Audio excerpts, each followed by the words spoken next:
Sir Vikram lander जब land किया हम लोगों ने देखा, पूरा देश आपको उस समय देख रहा था, लेकिन उसके बाद चैलेंजेस आपके लिए क्या क्या थे? क्योंकि रोवर तब तक बाहर नहीं आया था। कितनी बजे रोवर बाहर आया?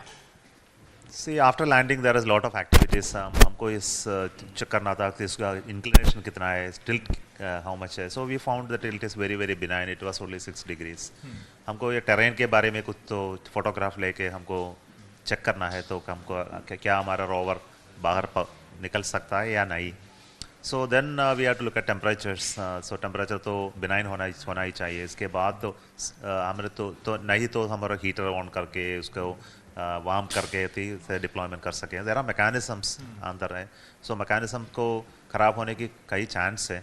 सो लैंडिंग के समय जो डस्ट होता है उसका डस्ट को जाम करेगा. सो इस सब के चेकिंग के बाद हमने ये there is a ramp deployment sequence.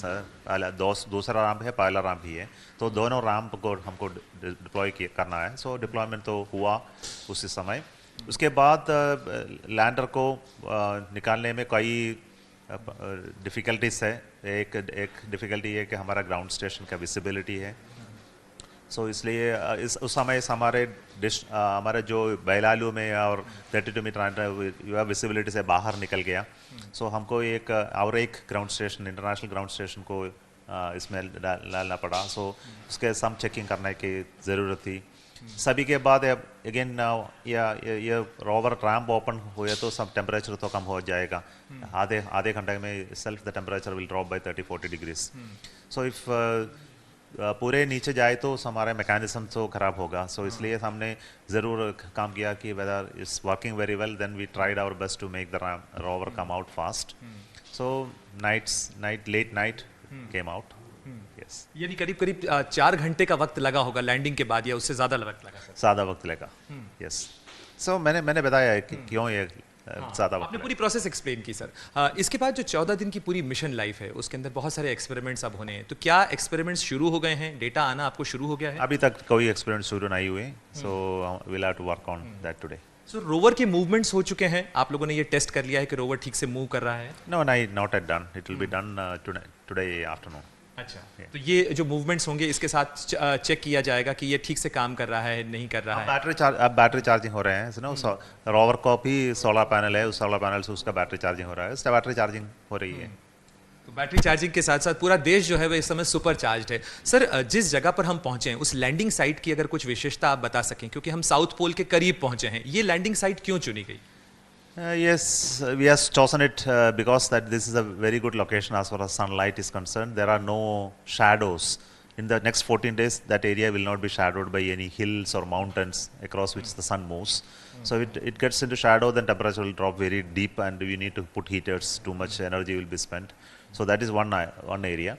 Second is this near to the South Pole, so we have more scientific content from the point of view of the instruments that we have put on board. Sir जिस समय कल आप अपनी team के साथ में जुबिलिएशन में थे, उसी समय प्रधानमंत्री मोदी ने भी आपको फ़ोन कॉल किया था, आपसे बात की. क्या कुछ उन्होंने कहा? और उन्होंने कहा कि आपका नाम तो वैसे ही चंद्रमा से जुड़ा हुआ है, सोमनाथ.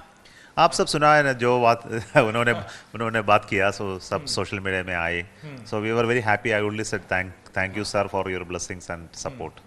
तो क्या उसके बाद भी आपकी बात हुई है या प्रधानमंत्री की यहाँ आने की अपेक्षा की जा रही है? तो उसके लिए क्या स्पेशल तैयारियाँ यहाँ पर हैं? अगर आए तो हमने जो तैयारी किया है कि हम जो कुछ एग्जीबिशन करें, हमने कैसे चंद्रयान 3 बनाए. उसके बाद उसके जो लीडर्स है, उसके प्रोजेक्ट डायरेक्टर है, मिशन डायरेक्टर है, सेंटर डायरेक्टर्स है, उस सबको परिचय करें. और जो हमारे ये प्रोसेस हम कैसे ये कंट्रोल करते हैं सबको उनको एक्सप्लेन करें. सर चांद के बाद अब इसरो की नज़र सूरज पर है. आदित्य L1 मिशन जल्दी ही लॉन्च होने वाला है. इसके आगे के जो फ्यूचर मिशंस हैं उसके बारे में अगर आप कुछ बता सकें. आदित्य के बाद हम जो करेंगे जो और इनसाइट 3DS है. ये इनसाइट 3DS है क्लाइमेट ऑब्जर्वेशन सैटेलाइट है. हमको जो पता है हमारे क्लाउड कवर और रेन इन्फॉर्मेशन और weather information comes from this satellite.